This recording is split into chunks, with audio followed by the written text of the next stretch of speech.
All right, Quentin, you are the first rectangle. Okay. So this week, uh, the main assembly line relevant thing I've been working on is integrating all of our um, generative AI tasks into the assembly line. So I wrote this blog post about it a while ago with here are the things you can use generative AI for that still make sense with document assembly. I'm just kind of going through the checklist there. And the most basic one is just take this text and run a prompt on it and get the result back in the interview or the document, which is kind of cool. You can say like, "Hey, I have a problem in my apartment. Turn it on. Can you make me a letter, demand letter to my landlord?" Right. So very basic, but maybe not that safe to use it in that way. But you can imagine there's like a paragraph of a document where you want to kind of change the tone or improve the depth of a response. Um, like extracting answers from text, like notes, and maybe you want to see if the open-ended question you asked at the beginning of the interview lets you skip some follow-up questions. And the part that I'm working on right now is that kind of looping question. So where we did that manually for the 209A affidavit section, right? To like make sure someone actually answered every part of the question. And we say, look at it yourself and see if you've answered this part of it. I'm working on integrating that into DocAssemble using the DocAssemble objects and structures. So David had some of this in his like static HTML and JavaScript pages. So that was certainly helpful for inspiration. And I'm just trying to make sure we can use those more easily inside our regular interviews. Just like running into the usual DocAssemble bugbears. And but I think that probably we'll be ready to merge today or maybe next week. I'm just getting through a couple of minor blockers now. Cool. Very cool. All coming together. Yeah. Caroline, you're the next rectangle. My mind is boggled. I've been Michelle was really great a couple of weeks before the break and everything. She was dashing out the door and helped me sort out what was getting the DocX out of the bundle. And we've got this technique. I don't know if I told you about this before, but so we have the accordion, an HTML page that's accordion and accordion steps. And so I had our admin person was comparing the final PDF headings with the accordion steps, but Michelle's found a way so that I can expand that, and then we're now just copying and pasting the HTML, including the expanded steps, and producing a docx only for testing, and then running that through a diff checker. I mean, the running through the diff checker, everything up to creating the docx and downloading it, expanding the HTML page is all automated, but in the testing. But then the final step is human copying and pasting the docx into one panel of the diff checker, and then copying the HTML into the other panel, and then seeing where the significant differences are. Things come up that are not significant because Word treats returns and spaces differently from the way HTML does. But I found doing this that I had completely different steps. The content of some of these headings were completely different. I don't know how that happened. So that is so I've been working on doing that, and the interview from hell, which I had to go back to because the admin did find some problems. I've been doing rewriting the tests so I can expand them so we can compare them again. So it's not a lot of thinking work. It's just a lot of work. Oh, a lot of work. Sounds like good work, though. Yeah, I hope so. Yeah, I hope it will be. Future you will be very happy that you put in the time. Yeah, I think that's true. I think that is true. Yeah. I keep thinking about how you can either be nice to future you or you can be a jerk to future you. Oh, I prefer to be nice to future me. There's there are many times I've thanked myself for for spending the extra time because it's so out of character. Michelle, you're the next rectangle. Yeah. So just to explain a little bit more about that, Caroline has an interview that has like 75 possible paths or something Oh, like more that. like 460. There you go.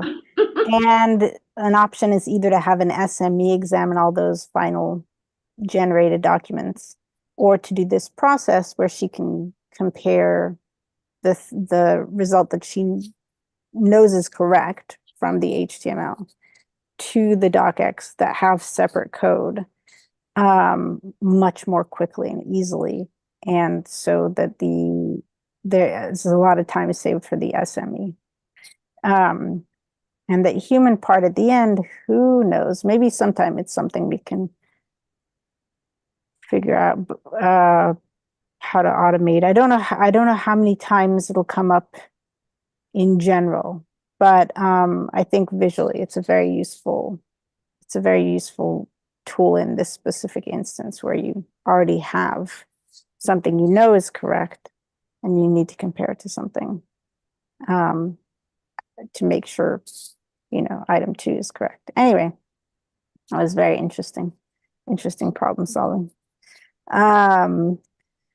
So I've worked on hardening some security stuff for Elkiln. It's not really super relevant because if a person were to abuse those particular vulnerabilities, they could, if they had the permissions to abuse those particular vulnerabilities, they could do so much more harmful things with that power than just change the inputs to Elkiln. They could actually edit a workflow file that would do a lot more stuff with the repository secrets. And yeah, yes, Bryce, because they're writing the workflow, they would have to edit the user's workflow. So they could just edit the user's workflow to do other things. But there was one particular parameter that you could make. I don't know. Maybe never mind. Can I just say, is hardening making it more secure? Yes. Okay. Yes. So whoever the bad actor was would have access to all the same environment variables, to all the same, environment variables, secrets, repository information, like whatever is exposed to Elkiln is exposed in the workflow file. So that, it would be much harder to go through Elkiln to get anything done, I feel, but maybe I'm wrong. Also identified some stuff we could clear up in the documentation with Mia. I think I want to look at our actions and make sure they're using good practices in case people use them as not actions, workflows, to see if we can make them good examples for folks. So if there's anything we can improve in there. Been doing a lot of trying to explore what is available from DocAssemble that can simplify this crazy decoding process that is, I feel, very fragile and full of gotchas, because we keep finding ways in which things are decoded that we didn't anticipate. I'm finding some leads, but so far I haven't been able to get all the information we need, but a lot more information. So it's useful. Digging around like that's a little painful. Got some new questions to ask in a deep dive or something if we ever get there. If we can get this decoding stuff, encoding stuff out of the picture, I would be much more confident in creating random input tests that would be replicable more easily given to users to replicate. And so I'm kind of holding off on that till I have some more information and seeing if we can make random input tests actually useful in a practical way. As well as exploring in Cucumber if we can avoid retrying random input tests, or if we can retry making seeds that will replicate a random input test if the problem was a timeout, et cetera, et cetera. So all those things are kind of in the works, though my health has been acting up. So I'm doing my best. Yeah. I'm trying to think if there's anything else. All the Best, huh? not- The thumbs Huh? up was doing your best, not in regards to it. Unreal acting. Thank you. The LLM stuff sounds interesting. I need to check out some of those repositories and see what they're up to. Makes me cringe a bit that you have to use 3.5 because the work since then has been so improved, but yeah, it costs money. And prompts can be very helpful, but like GPT-4 seems to be able to answer theory of mind questions and things like that more appropriately. Which, all right. I'm just saying it exemplifies a level of progress that would be great to make use of. I'm not saying you need theory of mind. I'm just saying. Close It's your just an eyes for a improvement, minute. but I get a little antsy about specifically, but yes. I mean, I'm not saying it has theory of mind. I'm just saying it can answer those questions. I don't necessarily. I'm not convinced it has sentience. It was just good. Yes.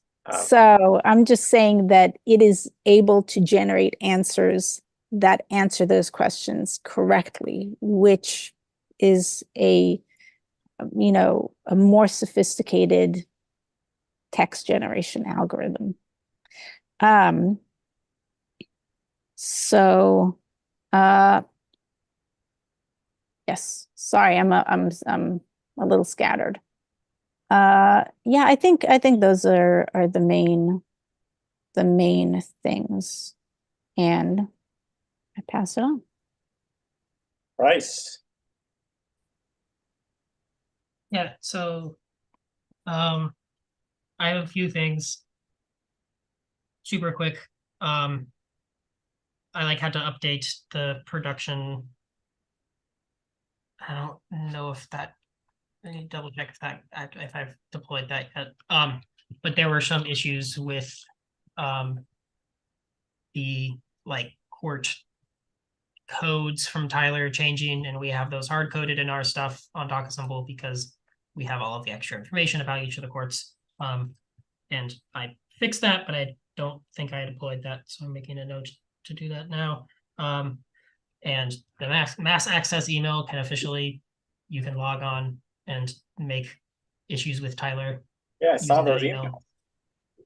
emails. Did it get emails? I actually haven't. I didn't see that, but You got pinged to here is your something. Oh, cool. Okay. This is related. Cool. Okay. Well, but yeah, it's oh yeah, we did get some. But yeah, so those are not, that is now, you can make issues with that email, and the passwords in Todo. So those are two really quick things. Two slightly more open stuff is that I did I've been playing around with this forever because I've always thought that it was really silly that you needed JavaScript for just one part of DocAssemble. No one's really out there writing full JavaScript or custom custom data types or anything like that, but most everyone is going to still need like show if Java or JS show if stuff. And so I have like a branch that like really like, at least I made sure like the simplest prototype worked. That just lets you write Python and then it like transpiles it to JavaScript and just runs that instead. And I think the only thing I brought it up here because I think I was calling it like for backwards compatibility, I don't think we could just like get rid of it or like make show if also work with JavaScript because DocAssemble does a lot of weird stuff like that. I don't want to like break other people's interviews, but I feel like if I called it something else, Jonathan would likely like be like, okay, yeah, I think there can be a third thing. But I don't know what to call it because we have show if, which is just things that have happened before that screen comes up. There's JS show if, which is stuff that happens like on the current screen. And then this new thing that is doing the same function as JS show if, but you're just writing Python instead. And I don't want to make it the mouthful of like Python JavaScript show if because that doesn't really make any sense. I didn't know if anyone else had any ideas here. I was sort of struggling on that. I have a jokey idea, which you should not take seriously. Okay. But you should make it show if that the I is a Y because it's Python. It's not bad. I got laughs. That's what I was going for. So piff. If The only thing I would say is maybe not JS Py because I got some hits on it. you got some That might confuse people. When I Oh, Googled yes. it hit some other existing names. Oh, yeah. There are a lot of like JavaScript to Python specific things. And I guess Maybe just people even would just be searching it. PY show F. But then it feels like it would be replacing show if code. Like that's what it feels like it would be replacing. Yeah, How that's my about- main thing is like Maybe I about do want it to be dynamic show F. Dynamic or maybe that's too long. something like something similar to on-screen show if or live show if or I I could like still live. I ideal like live across. and dynamic. I'll think about those and make sure they don't have like any other name conflicts. I was mostly thinking of name conflicts with like other DocAssembly stuff. I guess people could just be searching them, but yeah, Maybe that's not that likely. That's fair. but at least making sure like okay, there's not Jonathan doesn't call something else dynamic. That means something completely different than how we're using it here. Is the main thing I wanted to avoid. But I think those are both good options. I'll check and make sure they aren't being used elsewhere in DocAssemble and go. And thanks for the comment, Michelle. I too was going to go through all of assembly line stuff. Like I have that just like, oh, every time we have used show if and what it does and to make sure those worked. And if people know outside of assembly line stuff, then I could also. Caroline has had some complex ones. Yeah, I've had some. Okay. I'm trying to think. I know, we did a really good affidavit that the court didn't like, and so we had to redo it.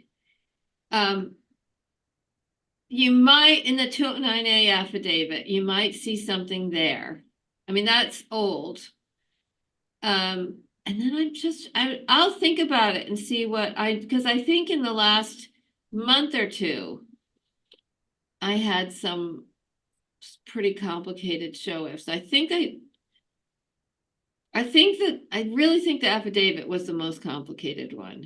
And I think it was probably the previous version, not the version that we ended up with. You said there was the child support affidavit? No, the just- 209A affidavit. Oh, the 209A. Okay, cool. Yeah, and it Somewhere in an its older- history. it would be Yeah. yeah, exactly. It's an older version. It's hard I mean, to the one track that we down. ended up with might have it. But the one before that, I'm pretty sure had it. And then I'll just try and think about what the other.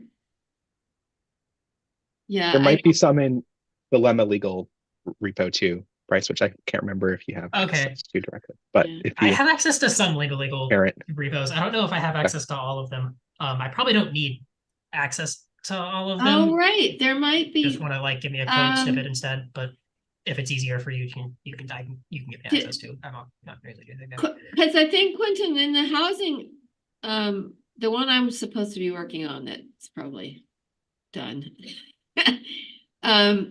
There was one I think there was one in there, the one I was talking to you about, because I was sort of struggling with it. I'll see if I can find that one, Bryce, because I have a better, I mean, that way you don't have to look at the whole interview. Okay. I'll see if I can make a note of that. Okay. Oh, That works. unrelatedly, Bryce, but it reminded me, it is not computable.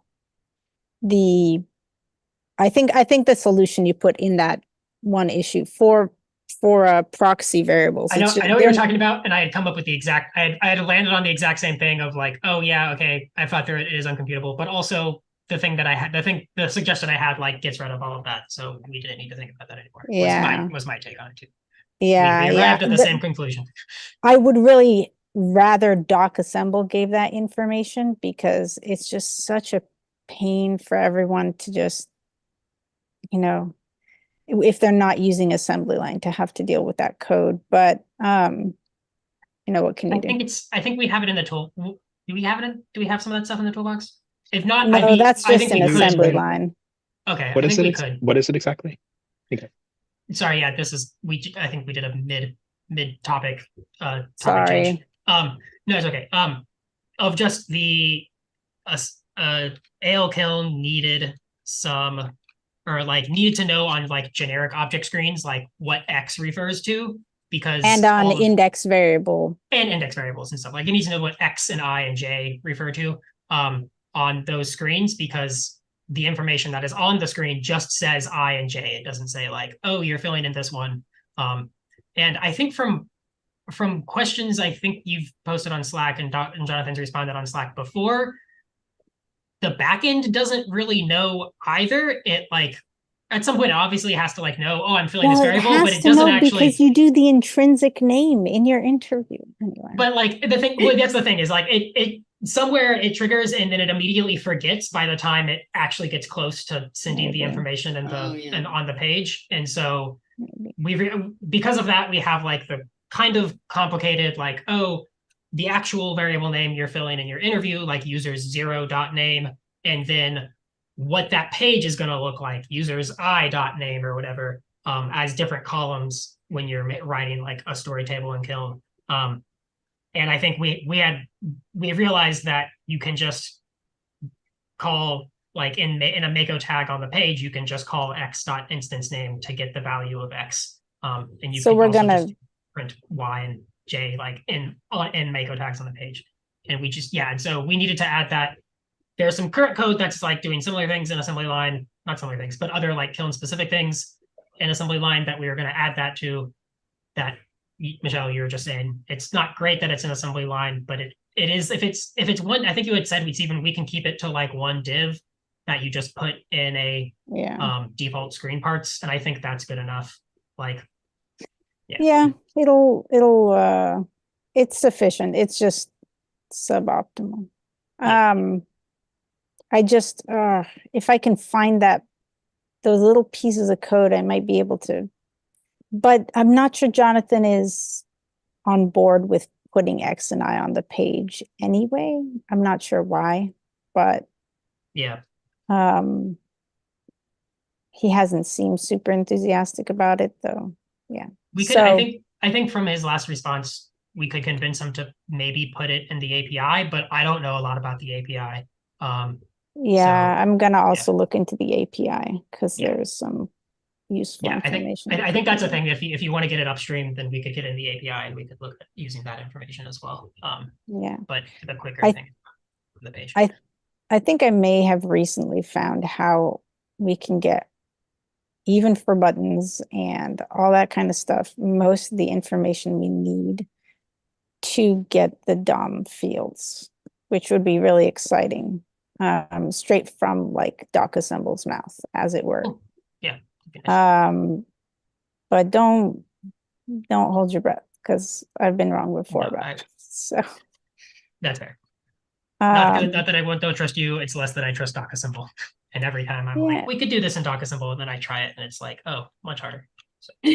Yeah. Well, it's just that's not what it's built for, right? And I think if Jonathan were writing a testing framework, it would look very different than what I'm writing.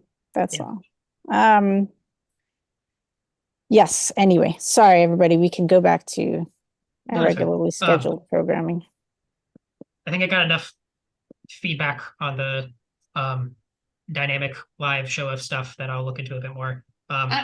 I think I've just found, I'll look further, but I think I did a mock-up of a question that I wanted to do.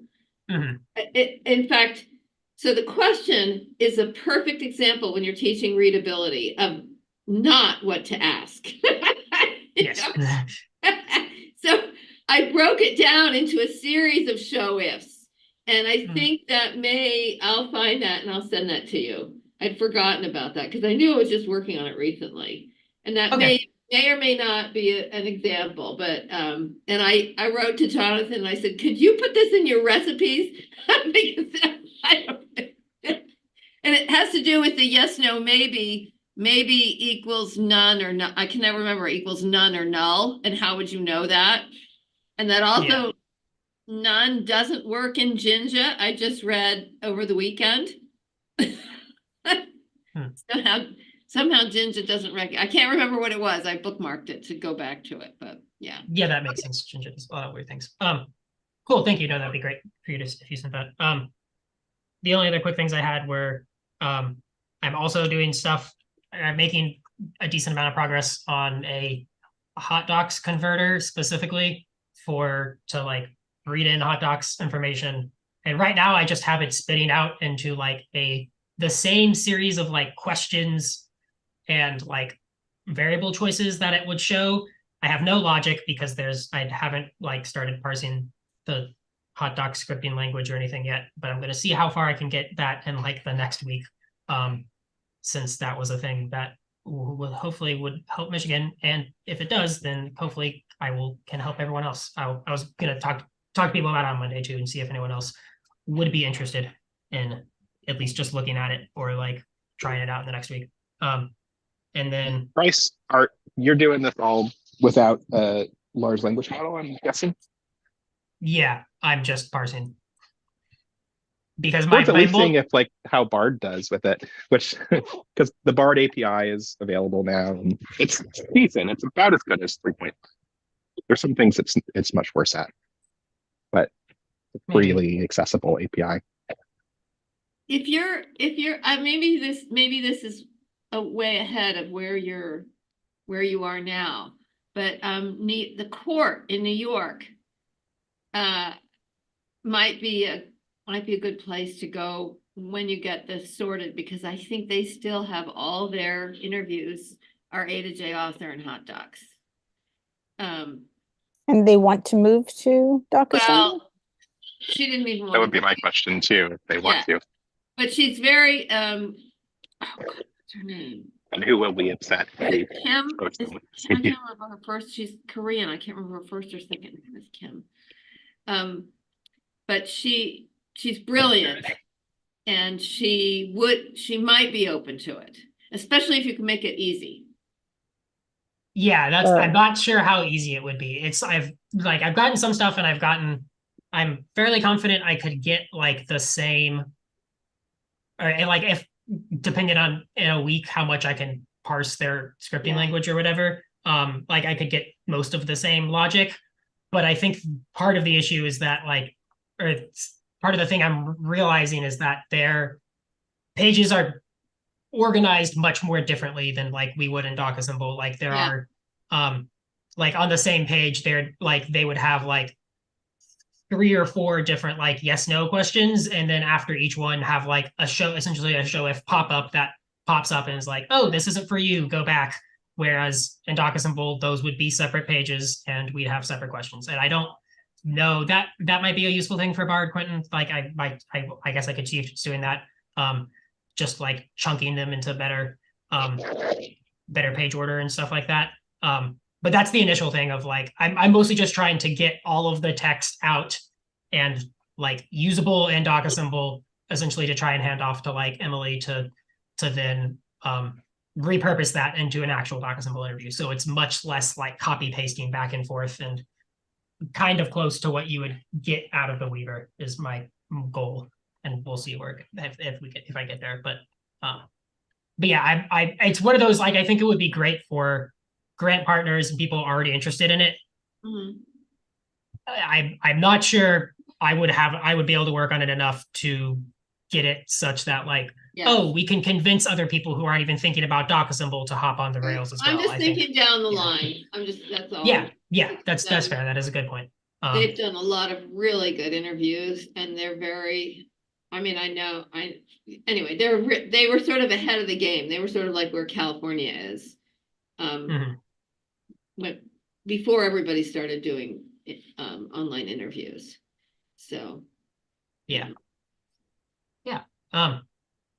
So I was making some progress on that, and I had some other stuff that we could have talked about, or we could talk about if we want to. I know we're already over, so we probably don't need to. But it was just I was like talking with Quinn and Michelle about voice RSS stuff, and I could elaborate more on that in person if y'all wanted to. And also just the Massachusetts courts are possible. One of them at least is like out of date, and it had some kind of weird rules on like it's only open on Friday, and I don't know what the other rules are, and so I have no idea like how we'd plan to get that structure that in the courts, the Massachusetts court stuff.